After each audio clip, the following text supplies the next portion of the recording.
নমস্কাৰ আপোনালোকক সকলোকে নৱবৰ্ষৰ শুভেচ্ছা জ্ঞাপন কৰিলোঁ। আহিবলগীয়া যিটো বছৰ বা আজিৰ পৰা যিটো বছৰ আৰম্ভ হৈছে সেই বছৰটো গোটেই বছৰটো আপোনালোকৰ সকলোখিনি সপোন পূৰণ হওক, জীৱনটো ৰঙীন হওক, মধুৰময় হওক তাৰে কামনাৰে আজি এই ভিডিঅ'টো আৰম্ভ কৰিছোঁ।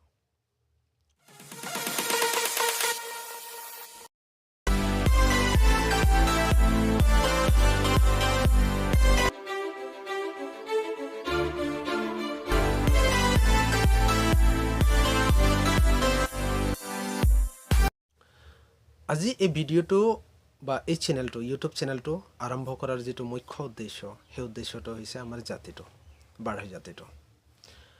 আজি আমাৰ বাঢ়ৈ জাতিটোৰ বহুখিনি সমস্যাৰে আমি জৰ্জৰিত হৈ আছোঁ। আজি জাতি আৰু সমাজ দুটা যদি আমি চাওঁ একে বস্তুৰ, কিন্তু যদি আমি ভালকৈ চাওঁ তো একে বস্তুৰ নহয়।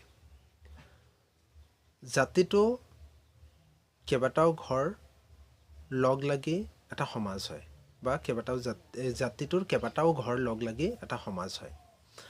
আৰু সেই সমাজখনক পৰিচালনা কৰিবৰ কাৰণে কেন্দ্ৰীয় কমিটি হওক বা যিটো আমাৰ আঞ্চলিক সমিতি হওক বা শাখা গোটৰ যিটো সমিতি সেইখিনি হওক, যিটো আমাৰ সমাজখনক ধুনীয়াকৈ চলাই লৈ গৈ থাকে বা পৰিচালনা কৰে গৈ থাকে। আজি প্ৰত্যেকটো জাতিৰ ঘৰ মানে আমাৰ বাঢ়ৈ জাতিৰ ঘৰ, সেই ঘৰখনি বা সেই জাতিটোৰ বহুখিনি সমস্যা আজিৰ তাৰিখত আমি দেখিবলৈ পাওঁ। তাৰ ভিতৰত যদি আমি চাওঁ আমাৰ জাতিটোৰ বহুখিনি সমস্যাৰ ভিতৰত যদি আমি চাওঁ তো প্ৰথমটো সমস্যাই হৈছে মাদক দ্ৰব্য সেৱন। প্ৰথমটো সমস্যা আজি বহু কম বয়সতে, বাল্য বয়সৰ পৰাই 18 বছৰ তলৰ পৰাই বহুখিনি ল'ৰাই যুৱকে মাদক দ্ৰব্য সেৱন কৰিবৰ কাৰণে আৰম্ভ কৰি আছে। যাৰ কাৰণে কি হয়, আমাৰ জাতিটোৰ যিখিনি উঠি অহা প্ৰজন্ম বা নৱপ্ৰজন্ম তেখেতসকলৰ যিটো উচ্চ চিন্তা বা সুচিন্তা বা সুশিক্ষিত হোৱাৰ যিখিনি সপোন সেইখিনি সপোন আধাতে ৰৈ যায়। হয়তো ইয়াৰ কাৰণে আৰ্থিক সমস্যাও হ'ব পাৰে বা বিভিন্ন কিবা কাৰণো হ'ব পাৰে যে তেখেতসকলে মাদক দ্ৰব্যৰ ফালে গতি কৰি আছে। দ্বিতীয় নম্বৰ যদি আমি চাওঁ তো বাল্য বিবাহ, বহু কম বয়সতে বিবাহপাশত আবদ্ধ হয়।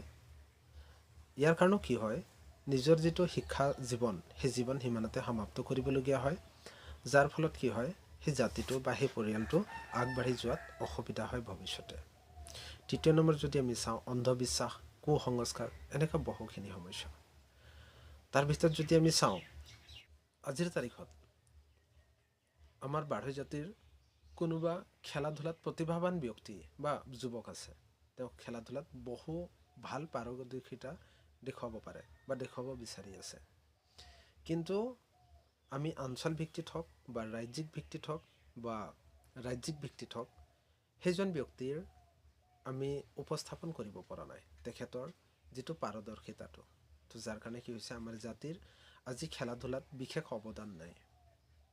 তৃতীয় নম্বৰ যদি আমি চাওঁ তো সাংস্কৃতিক দিশতো হওক, বহুতখিনি গান গোৱা বা গান বাজনা বজোৱা তেনেকুৱা বহুখিনি প্ৰতিভাৱান ব্যক্তি আমাৰ জাতিটোত আছে, কিন্তু সেই সংখ্যক ব্যক্তি আজি কোনো তেনেকুৱা ৰাস্তা বা তেনেকুৱা পথ নোপোৱাৰ কাৰণে কি হয়, তেখেতসকলৰ যিটো প্ৰতিভা সেই প্ৰতিভাটো ৰৈ যায়। তেখেতসকলে নিজক আগুৱাই লৈ যাব বিচাৰে, কিন্তু তেখেতসকলে কোনো তেনেকুৱা ৰাস্তা নাপায়, উপযুক্ত ৰাস্তা নাপায়। আৰু পথ প্ৰদৰ্শক হিচাপেও তেখেতসকলক আগুৱাই লৈ যোৱা কোনো ব্যক্তি নাথাকে।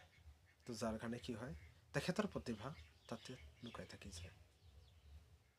তৃতীয় নম্বৰটো যদি আমি চাওঁ, আমাৰ শিক্ষাৰ দিশতো আমি যদি চাওঁ তো বহুতখিনি এনেকুৱা ল'ৰা ছোৱালী বা যুৱক যুৱতী আছে আমাৰ জাতিত যি ভালকৈ পঢ়ি আগবাঢ়িব বিচাৰে, কিন্তু তেখেতসকলক সহায় কৰিবৰ কাৰণে, আগবঢ়াই লৈ যাবৰ কাৰণে বিশেষ তেনে কোনো পথ বা তেনে কোনো সহযোগিতা কৰাত তেনেকুৱা কোনো ব্যক্তি নাথাকে।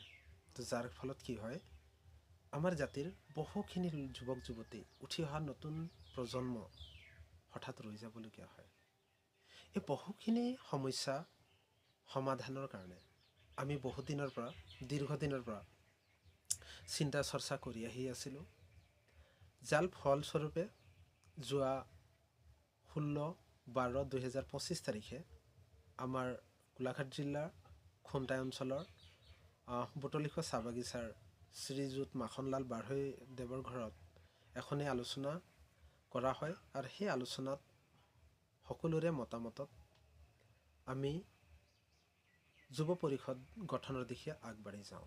দ্বিতীয় পৰ্যায়ৰ আমাৰ আলোচনা হয় 21/12/2025 তাৰিখে শ্ৰীযুত পুনেশ্বৰ বাঢ়ৈদেৱৰ ঘৰত, গোলাঘাট জিলা খুমটাই অঞ্চলৰ বৰহাট গাঁৱৰ নিবাসী তেওঁৰ ঘৰত আলোচনাত সকলোৰে মতামতত আমি অঞ্চল ভিত্তিত আমি যুৱ পৰিষদ আহ্বায়ক কমিটি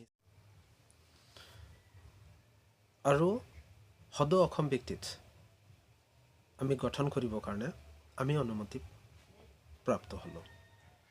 আমাৰ যুৱ পৰিষদ, এই যুৱ পৰিষদে আমাৰ বাঢ়ৈ জাতিটোক অসমৰ বিভিন্ন ঠাইত য'ত য'ত আমাৰ বাঢ়ৈ জাতি আছে সেই বাঢ়ৈ জাতিটোক আগুৱাই লৈ যাবৰ কাৰণে আমি বৰ্তমান এটা পৰিষদ গঠন কৰি আছোঁ অসম ভিত্তিত।